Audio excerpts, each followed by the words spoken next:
My name is Cheryl Raleigh.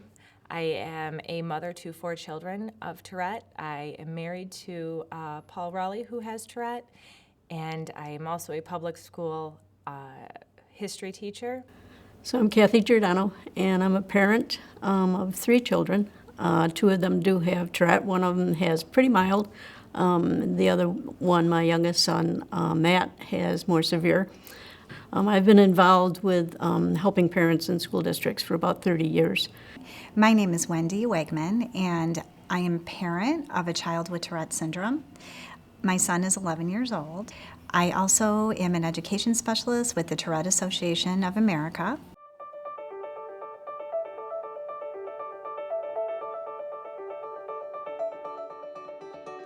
So we decided to have children, and at probably about 2, we started to notice that our oldest, Addison, had tics, grabbing her ears, just doing different movements and behaviors repetitively. And that went on, and we didn't, we observed it, but didn't really push much more. And then at the age of 4, she started to really have these rages and meltdowns, and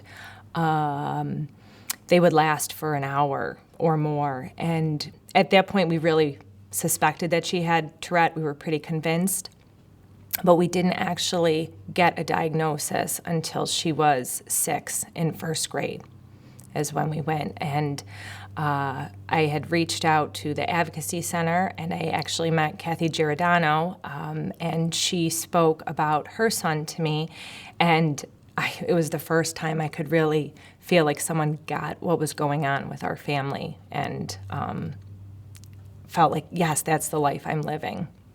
My son was born in 1982, and he was diagnosed at the age of 5. Back then, people really didn't know much about Tourette syndrome, and getting him diagnosed, we had never heard of Tourette. Most people had not heard of Tourette, so we didn't have any suspicions that he had Tourette. We just didn't know what was going on. The thing I most remember is when he was really young, he would have to touch his eyeball and then touch his feet. And so I was very concerned that he was going to get some kind of infection, and then he started licking his fingers and doing his cheek and making noises, and we really didn't know what was going on.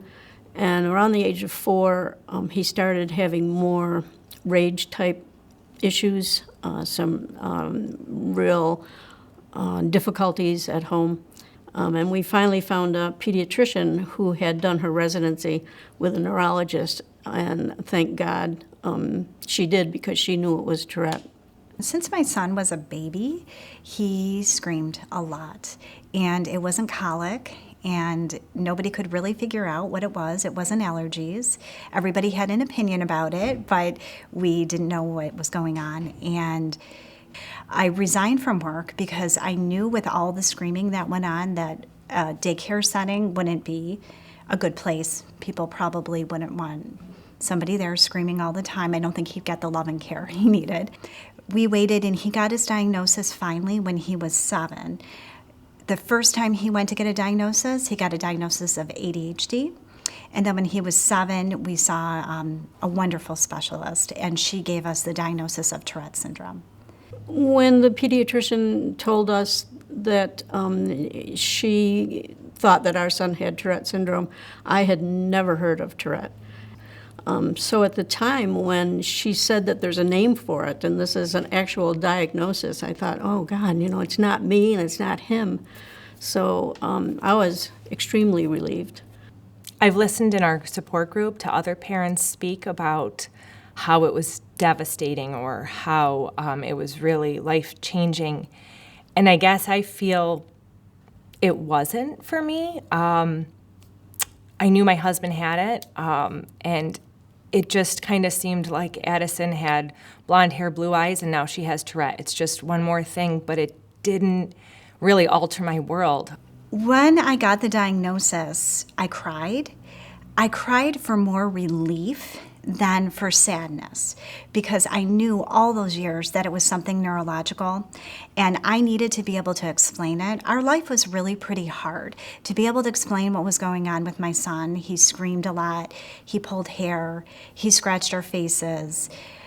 it was hard to get people to accept or understand what was going on. And when I didn't have, I always loved him and I always knew it was neurological, but when I didn't have an actual diagnosis, I wasn't able to say, this is what is going on, that was really hard. I went home and read everything, and prior to that, I tried to read everything, and I could never find anything that really I could put my hands on to say this is really helpful. And I knew then that I could advocate for him. We always used to say it felt like when Addison was made, she was sprinkled with a little of everything. She had a little sensory, she had a little OCD, a little, just all of these different kind of diagnoses, and I didn't know at the time that that all was part of Tourette. Once I was introduced to a visual, a picture is worth 1,000 words, and once I saw the Tourette iceberg, that was my aha moment. It was, okay, this is Addison. This is everything that my daughter has, all of those pieces that, are below the surface that you don't see. Challenges with Tourette, where do I begin? I would say my biggest challenge is to stay calm, and to not get emotionally drawn into the rage. The neurologist that we went to brought together, I think there was about 5 or 6 different families, and we had a support group, and we called ourselves the severe support group. I remember the first time I went, and these mothers and fathers, they were normal people, they were good people. And I thought, well, if they're normal and good, then maybe I am too. And to tell our stories, we laughed. I never laughed for like 5 years, except in the support group. When I finally found our support group, my husband reached out to the local Tourette chapter, and they linked us with a support group through Starbridge. It really was a life-saving moment for me, and just finding other people who got it, and there was no judgment. It was so welcoming to be a part of that. I think the biggest challenge was other people. We started losing friends. People stopped coming to our house or calling us.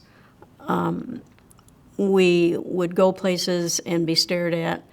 We would be blamed. His responses would be really harsh and, screaming and yelling and throwing things.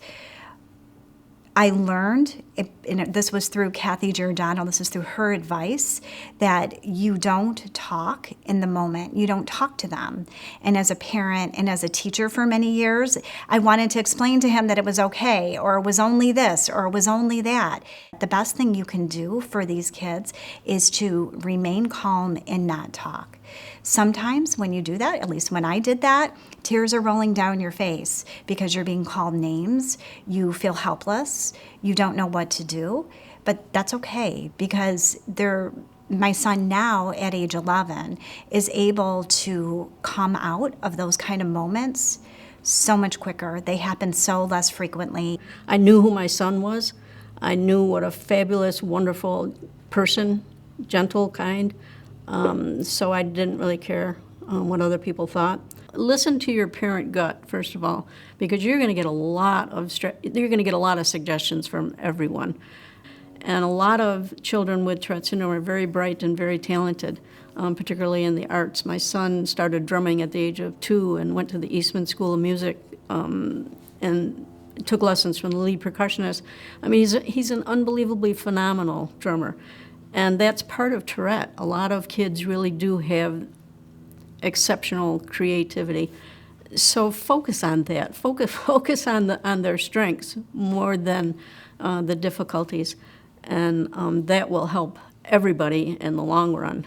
I think what can happen for kids is that if they feel loved, if they feel understood, if they feel complete in themselves, regardless of all of their symptoms, they will feel calmer in themselves. And I think it's almost the only thing, at least in a family, that works. It's the only thing that really helps.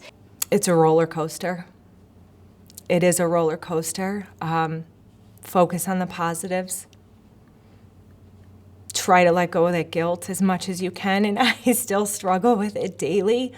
But no, you're human, we're all human, and we're going to have moments of breakdowns and stress and crying, and just knowing you're not alone. The important thing is not to feel isolated and to know that you really, really are not alone. But I think all my children are stronger for having gone through it, and pretty much feel that they can conquer anything that life kind of throws their way. So I think there are positives, it just doesn't feel like it in the moment. You'll be a stronger person because of your child. Your heart will be more wide open. You will be more loving and kind, and you will have more connections in the world. In the long run, you're going to have a more fulfilling life than you ever thought. That's amazing. It actually really is going to make me cry because it's actually true, but it's amazing.